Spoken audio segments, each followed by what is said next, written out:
So I'm picking up the energy of someone who's, I was going to say in a quiet place, but even if they're not in a quiet place, if there's noise around them, they can't really hear it. But for the most part, the person that I'm talking about right now is in a quiet place, somewhere where there's no one around them. And they're kind of entering like a contemplative energy. I'm not picking up any emotion just yet. It's more of just kind of like either a recount of how things have gone, or how they're going, maybe. Almost like like an objective look at things. They're in a calm state. There's no distractions. They're not distracted by their emotions, and they're kind of just thinking about things. I was gonna say thinking about how they got there, but they're not even really there. It's almost like, so like they could literally be sitting like in a really, like, what they would consider to be like a safe place in their house, and they could be going through like a box of pictures, or they could be sitting in a safe place in their house, but maybe just going through like things in there that happen in their mind, that going through things like trips, or maybe even arguments, going back over them and trying to figure out if they can get anything else out of it, if they understand what somebody meant, or if they understand it now, or if they had expressed themselves properly, or if they were wrong.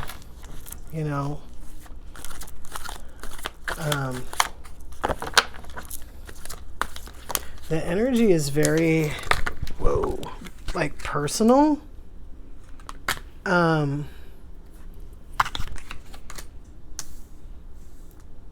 It's almost like if you were coming across this, like if you were thinking about these things and you came across any specific conclusion, you may not necessarily share it with others.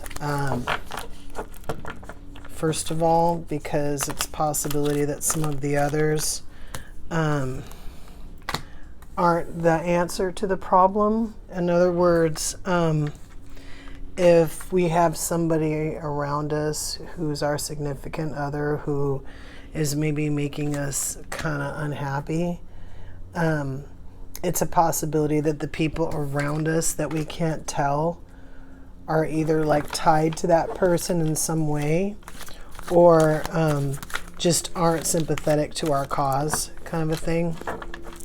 So even if there are our friends, they might even have the same situation, so they might not even care about our situation, kind of thing.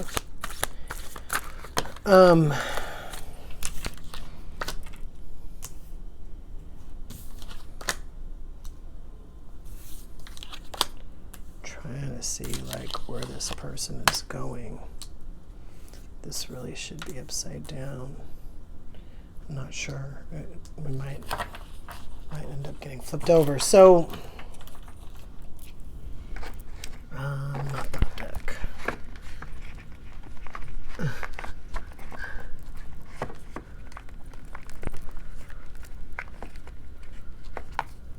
Okay, we're gonna use this deck. And yeah. So they're recognizing that they put time into this. For some people, a lot of time. like I said, like when I think of sitting down somewhere with a box of pictures, I think about, you know, a situation that was around during a time when we were like developing pictures. And so this could either be a long time ago, or we could just have pictures going way back, you know. The pictures might not even necessarily be, be of a specific person that's on our mind. We might be going through pictures to kind of remind ourselves where we've been, because right now, the place that we are, we feel like time has been stolen from us. Like I said, it might be a lot of time, might not be a lot of time. It might be a lot of time for us. If we're 24 years old and we spent 4 years with someone, we might think that's a lot of time, you know. But I feel like time has been stolen from us, that we would have been, if we would have known that the situation was going to be this way, we wouldn't have put so much into it. We wouldn't have spent so much time with it. We wouldn't have lost so much time. It wasn't just about the time that we lost. It was about what we were doing when we lost that time, the effort that we were putting into it, that we weren't getting anything back. And we want to feel juggled. What is that? The Two of Pentacles in reverse. Three of Wands. Yeah. We want to feel juggled, but if we fall under the lines of feeling juggled, it's not even, we don't even have the satisfaction of being juggled with another person. This is like being juggled with somebody's job, or being juggled with a hobby, or like a video game.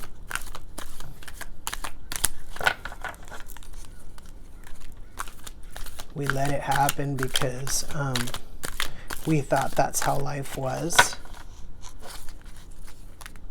We thought that people got into like times in their life when they weren't 100% satisfied with what was going on.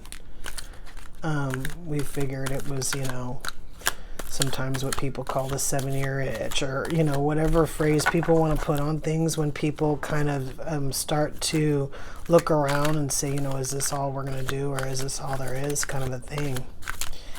But when we got into that spot where we started thinking about that, if we were going to strive for anything more,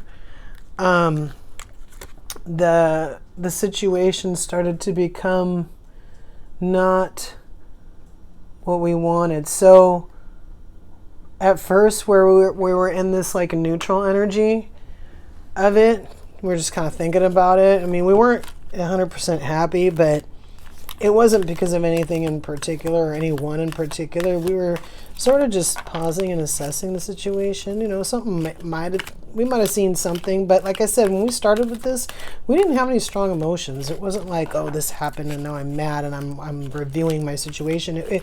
It was really just a very like objective look at, hey, kind of like what's going on. And then we went from being sort of neutral to this like cold energy. And it caused us to pay attention to signs. But it wasn't like signs from God. It was like, I mean, I got signs from ourselves, but it's not like signs from ourselves.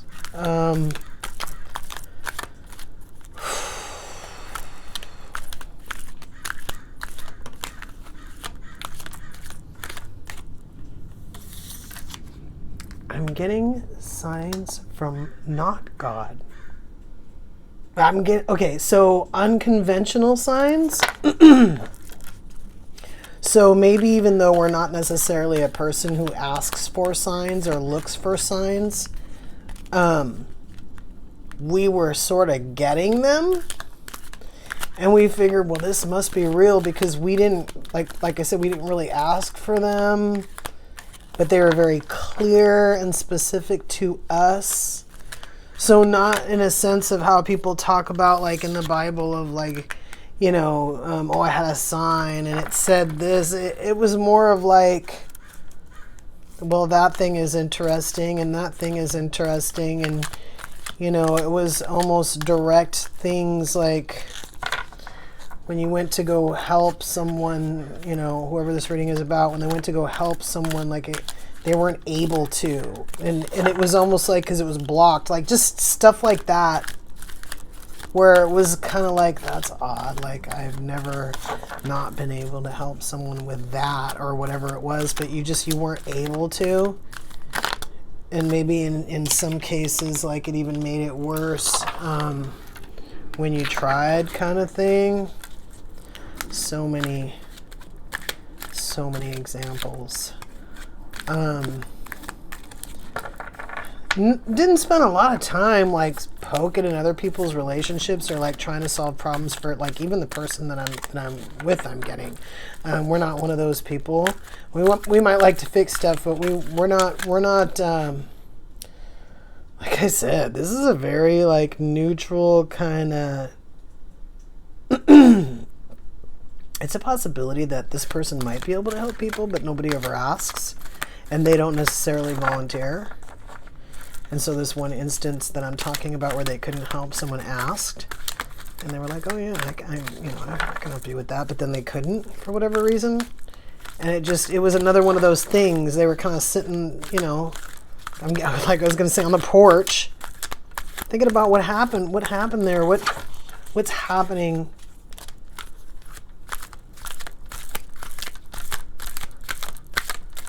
We're not predisposed to like being like sad over things. We're not predisposed to thinking it's our fault, or, you know, when weird things happen in relationships, we're not predisposed to just being sad about it but not doing anything about it. We're the type of person that will kind of look at it and go, you know, what's happening? And it's a possibility that we maybe did it before and came up with nothing, or just haven't done it before. We just haven't sat down and just, you know. And I'm getting to that's surprising, because we sit down and we like ask about everything else. We ask about our job. We ask about, you know, everything we want advice about, but we didn't sit down and really look at, you know, this situation that I'm in. What do I think? What do I think about this? How do I feel about it? What does it look like? Where would we go if we were going to stay in this? I think I'm going to take these. Yeah. Yep. Yep.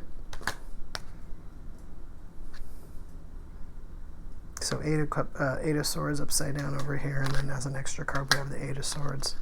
And then I want to say there was that Five of Pentacles upside down over there, and I have the Five of Pentacles upright. And I have Temperance and the Magician as extra cards. The Magician is over that Five of Cups that may or may not be upside down, but we have it upside down over here anyway, even if we didn't want to have it upside down over here. So,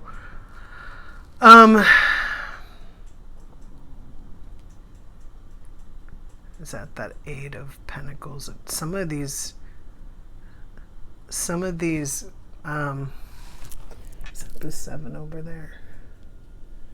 I can't see it. I think it's the Seven. It's coming off a little Eight. Well, both of these, the Seven upside down and this Eight upright, are coming off a little bit like, sort of like, do I want to work on it? Yes, I do. Or did I want to work on it? Yes, I did. We're not mad at anybody. It's possible that the person that they're with is, they're realizing that, I'm just looking at the Temperance card and this Five of Cups upside down. I think they're realizing that either this person doesn't match, or this person isn't a match. And like I said, there doesn't have to be any real disruption in the situation, the house, the whatever you want to call it. It's more of, well, part of it is they can see where this might go. So if someone would act up, like even if, let's say they would do it severely, it would take a while. And this person knows it. This Queen of Swords upside down with this Nine of Pentacles upside down. This person knows that they would get caught working on this for a while. and then they would get caught up in that situation. They can see that possibility. I'm not going to sit here and say that that's what would happen for them. To be honest with you, another person isn't even really on the table. It's not like I'm like, oh, this is their significant other. I don't even see that at all.